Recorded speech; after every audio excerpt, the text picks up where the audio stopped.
और मुझे तो बिल्कुल नहीं लगता कि स्कूल की मरम्मत तब तक हो पाएगी। मुझे भी ऐसा ही लग रहा है भाईजान। हमारे गांव के साथ साथ हमने आसपास के गांव से भी चंदा इकट्ठा किया है, शायद उससे कुछ मदद मिल जाए। बगल के गांव में गेहूं का गोदाम खाली है भैया, उन्हें पूछकर इस साल बच्चों की पढ़ाई वहीं करवाएं तो कैसा रहेगा? स्कूल की नई बिल्डिंग बनाने के लिए कितना खर्चा होगा? हमें पैसे नहीं चाहिए बेटा।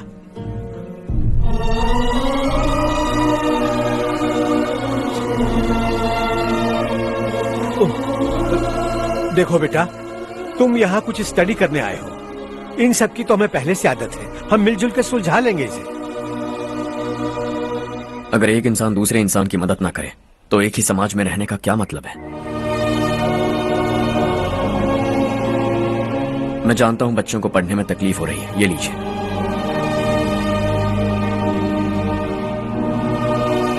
तुम इसी गांव में क्यों आए हो बेटा? कोई खास गांव नहीं सोचा था, बस कोई छोटा गांव ढूंढ रहा था। मेरा एक दोस्त है रमेश, शायद आपका रिश्तेदार है, उसने ये गांव बताया तो मैं आ गया। अब तक तो मैं रमेश बाबू को बेवकूफ समझता आ रहा था, लेकिन रमेश बाबू को हमारी कितनी फिक्र है। उसे फोन करो और कहो कि जल्दी गांव आ जाए। ठीक है भैया। उसे देखे बहुत दिन हो गए हैं ना।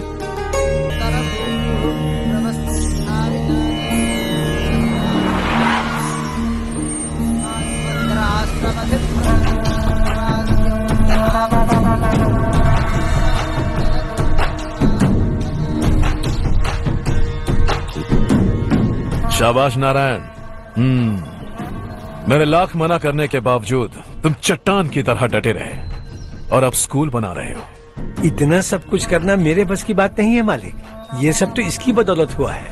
इसने हमसे कहा कि अपने पैसे से यहाँ पर स्कूल बनवाएगा।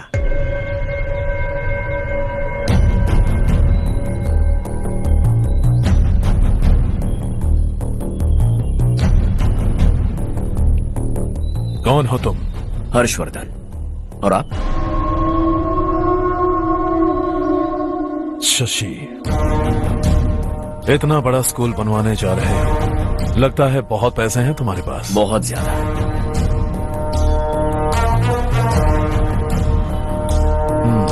लेकिन इसी गांव में क्यों? जो भी होगा देख लेंगे। आने वाले 1 महीने के अंदर गर्मी और बढ़ जाएगी और मुझे तो बिल्कुल नहीं लगता कि स्कूल की मरम्मत तब तक हो पाएगी। मुझे भी ऐसा ही लग रहा है भाईजान। हमारे गांव के साथ साथ हमने आसपास के गांव से भी चंदा इकट्ठा किया है, शायद उससे कुछ मदद मिल जाए। बगल के गांव में गेहूं का गोदाम खाली है भैया, उन्हें पूछकर इस साल बच्चों की पढ़ाई वहीं करवाएं तो कैसा रहेगा? स्कूल की नई बिल्डिंग बनाने के लिए कितना खर्चा होगा? हमें पैसे नहीं चाहिए बेटा।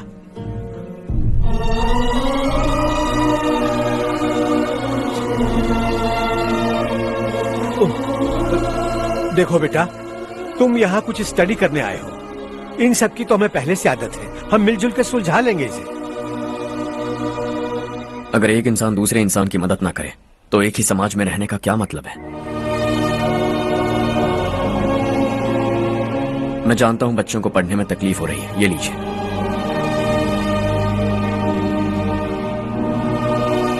तुम इसी गांव में क्यों आए हो बेटा? कोई खास गांव नहीं सोचा था, बस कोई छोटा गांव ढूंढ रहा था। मेरा एक दोस्त है रमेश, शायद आपका रिश्तेदार है, उसने ये गांव बताया तो मैं आ गया। अब तक तो मैं रमेश बाबू को बेवकूफ समझता आ रहा था, लेकिन रमेश बाबू को हमारी कितनी फिक्र है। उसे फोन करो और कहो कि जल्दी गांव आ जाए। ठीक है भैया। उसे देखे बहुत दिन हो गए हैं ना।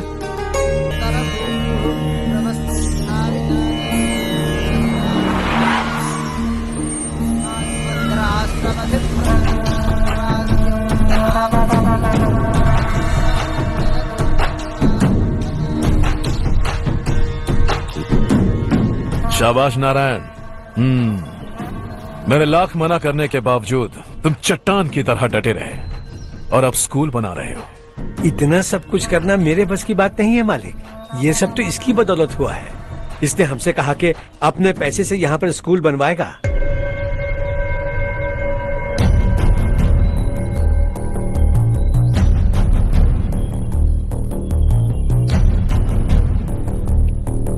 कौन हो तुम? हर्षवर्धन। और आप? शशि। इतना बड़ा स्कूल बनवाने जा रहे हो, लगता है बहुत पैसे हैं तुम्हारे पास। बहुत ज्यादा।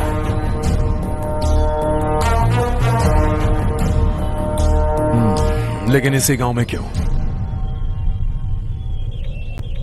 कुछ अच्छा होता है तो खुश होना चाहिए, ऐसे सवाल नहीं पूछने चाहिए। तो स्कूल बनवा रहे हो, बाद में ये कहेंगे कि हमें ये चाहिए, हमें वो चाहिए, तब क्या करोगे तुम? क्या चाहिए? स्कूल चाहिए, पक्का घर, सड़क चाहिए या पानी, सब दे दूंगा। दिलचस्प लग रहे हो। वक्त मिले तो घर आना, आराम से बातें करेंगे। अब तो यही हूं, आता रहूंगा।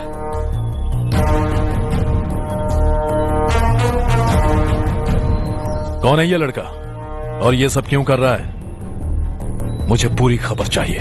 करने दो ना भाई, वैसे भी बड़े भैया ने कुछ करने को कहा था, काम ये करेगा और इसका सारा फायदा हमें होगा भाई।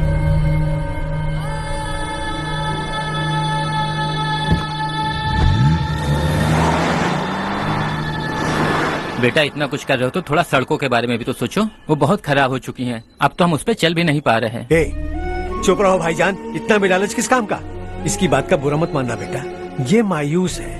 एक उम्मीद की किरण क्या दिखी, ये बेचारा खुद पर काबू नहीं रख पाया। तो इसमें गलत क्या है? सड़क बनवा देंगे।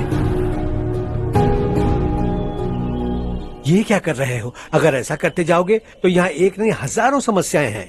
मैं सब ठीक कर दूंगा। मेरी एक करीबी दोस्त ने एक बात कही थी, अगर हमारे पास जरूरत से ज्यादा है तो किसी को गोद ले लेना चाहिए। लेकिन मेरे पास तो इतना ज्यादा है कि सिर्फ एक दो को नहीं, पूरे गांव को गोद ले सकता हूं।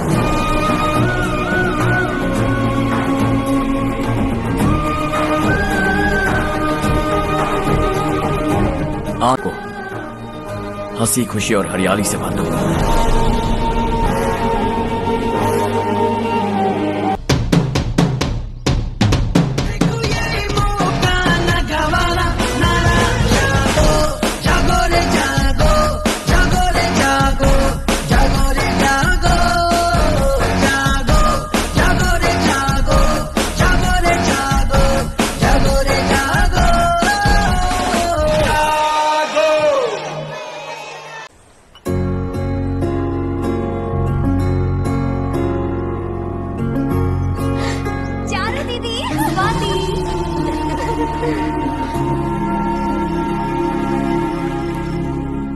चारो, तुम्हारा कोर्स खत्म हुआ या फिर जाओगी? ऑलमोस्ट खत्म हो गया है।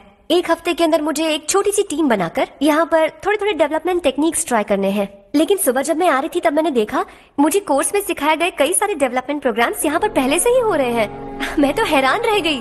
मुझे लगता था कि अभी तक हमारे गाँव में 1% भी डेवलपमेंट नहीं हुआ होगा, लेकिन सिर्फ 3 महीने में ये सब कैसे हुआ? बरसों से हम गाँव वालों की तकलीफों को देखकर उस ऊपर वाले को हम पर दया आ ही गई होगी। एक महान व्यक्ति ने हमारे इस गांव को अपना लिया है बेटा। इस गांव के साथ साथ हमारे नसीब को भी बदलने के लिए वो लड़का दिन रात सुबह शाम मेहनत कर रहा है। अजी सुनते हो, खाना लग गया, आ जाइए। हाँ।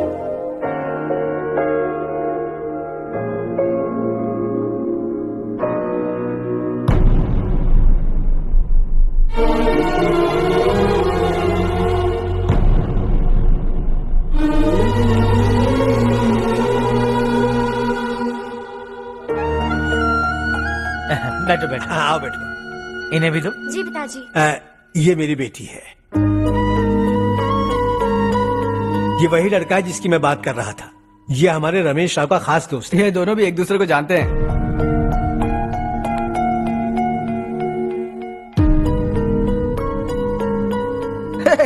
तुम दोनों को बर्थडे पार्टी में बुलाया तो था? अरे मैंने मिलवाया भी तो था। इतनी जल्दी भूल गए? ये बर्थडे छोड़ो और अपनी शादी के बारे में सोचो। ठीक है आंटी जी, अब बस भी करिए। मैं हमेशा इस गांव के लिए कुछ करना चाहता था। हाँ? और इसीलिए मैंने अपने दोस्त को मोटिवेट किया। इमोशनल होने की जरूरत नहीं है, मुझे पसंद नहीं है। आखिर हम दोनों का एक ही गांव है, सेम विलेजेस। तुम जाके आराम से सो जाओ। हाँ, इमोशनल मत हो ना। Sleep tight and good night.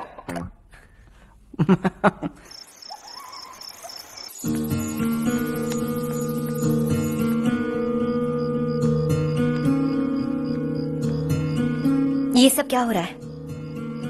यहाँ क्यों आए हो तुम? ये मेरा गांव है। ओह, मेरे बताने से पहले तुम्हें अपने गांव का नाम तक नहीं पता था? अब अचानक अपने गांव से तुम्हें इतना प्यार होने लगा? देखो, तुम्हें और तुम्हारी फैमिली को हर चीज बिजनेस लगती है। पहले तुमने मेरे साथ प्यार का नाटक किया, अब यहाँ आकर मेरी फैमिली के साथ नाटक कर रहे हो। तुम जानते हो उन्हें इस गांव से लगाव है, इसीलिए यहाँ पर इन्वेस्टमेंट कर रहे हो। तुम्हारी इस घटिया हरकत से वो इम्प्रेस हो जाए और मेरी शादी तुमसे करा दे, यही चाहते हो ना? लेकिन ऐसा बिल्कुल नहीं होगा। इस गांव पर किया हुआ सारा खर्च तुम्हारे लिए घाटे का सौदा होगा। वैसे अभी भी ज्यादा देर नहीं हुई है। Just leave as soon as possible और आइंदा यहाँ पर कभी मत आना।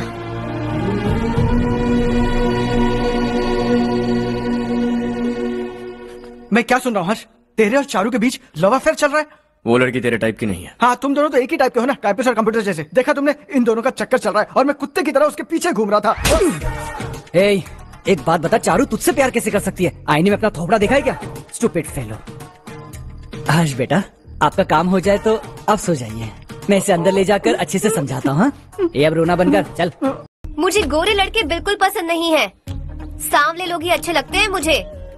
काला हुआ तो भी चलेगा, लेकिन गोरा लड़का तो बिल्कुल भी नहीं। कल जो कुछ भी हुआ चारू को पता नहीं, लेकिन एक बात पक्की है कि तुम उसे पसंद नहीं। उसकी बातों से मुझे समझ आ गया है। देखो, चारू जब मेरी हो जाएगी तब भी हमारी फ्रेंडशिप बरकरार रहनी चाहिए। I beg you. जैसा तुम कहो। अब फिल्म में हीरोइन को हीरो के बारे में गलत फहमी हो गई चारू। आजकल की लड़कियां बहुत जल्दी में रहती हैं। मुझे भूल जाओ, मुझे भूल जाओ, यही कहती रही, लेकिन आखिर में अपनी गलती का एहसास हो गया उसे और चिपक गई हीरो से। ठंड बढ़ती जा रही है, एक काम करो, ये ले लो तुम। ये फिल्मी पना मेरे सामने मत करो, ठीक है? दांत तोड़ दूंगी मैं तुम्हारे। चुपचाप चलते रहो।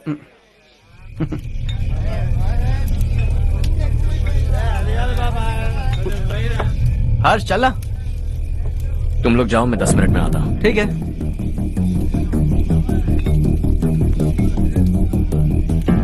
ये क्या है? देसी है, तेरे को भी दूं क्या? मैं गांव को साफ कर रहा हूँ और तू उन्हें जहर पिला रहा है। निकल यहाँ से। नहीं जाऊंगा।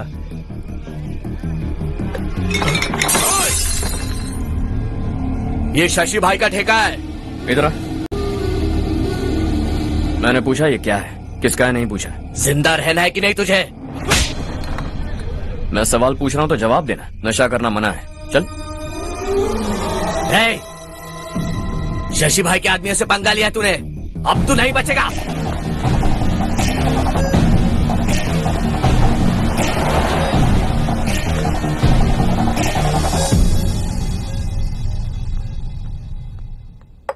बेटा, ये तुमने क्या किया? वो शशि के आदमियों से झगड़ा मोल लिया? वो लोग सड़क पर गंदा काम कर रहे थे तो मैंने उन्हें समझाने की कोशिश की। वो लोग समझने वालों में से नहीं है बेटा।